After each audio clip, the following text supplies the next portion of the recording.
میرے رب ہجوم غم میں تجھے جب کبھی پکارا۔ محمد شعیب بنگلور سے سوال کرتے ہیں،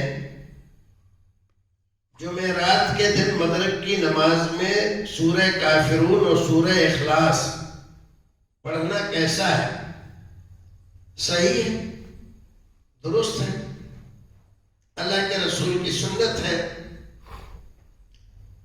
اس موضوع پر بعض علماء کرام نے کتابیں بھی لکھی ہیں، بعض محدثین کرام نے اپنی کتابوں میں باقاعدہ اس کے باب قائم کیے ہیں، اور رسول اکرم صلی اللہ علیہ وسلم کی سنت سے ثابت کیا ہے کہ بعض مخصوص اوقات میں یا ہفتے کے مخصوص دنوں میں مخصوص سورتوں کو پڑھنا رسول اکرم کی سنت ہے۔ اللہ کے رسول پڑھا کرتے تھے، تو اگر کوئی آدمی پڑھتا ہے تو بجائے اس کے کہ اس پر اعتراض کرے، ہمیں بھی اس پر عمل کرنا چاہیے، کیونکہ یہ رسول اکرم کی سنت ہے۔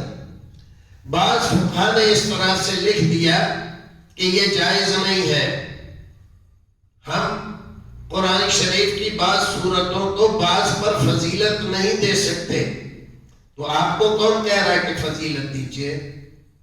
یہ تو جس پر قرآن نازل ہوا ہے اس نے دیا، اور وہ صاحب شریعت، وہ شریعت کو ہم سے بہتر جانتا ہے،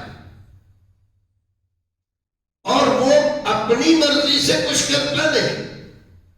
قرآن کہتا ہے وَمَا يَنطِقُ عَنِ الْهَوَىٰ إِنْ هُوَ إِلَّا وَحْيٌ يُوحَىٰ۔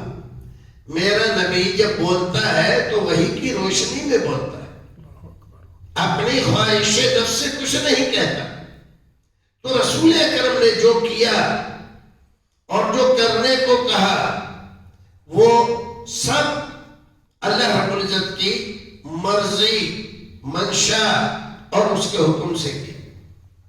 لہذا جو لوگ اس طرح کی پابندی کرتے ہیں کہ جمعے کی فجر میں کیا پڑھا جائے، جمعرات کی شام کو مغرب میں کیا پڑھا جائے اور عشاء میں کیا پڑھا جائے، تو وہ سنت کی پیروی کرتے ہیں، سنت کی مطابقت کرتے ہیں، ان پر اعتراض نہ کیا جائے۔ اللہ رب العزت ہمیں اور آپ کو نیک عمل کرنے کی توفیق عطا فرمائے۔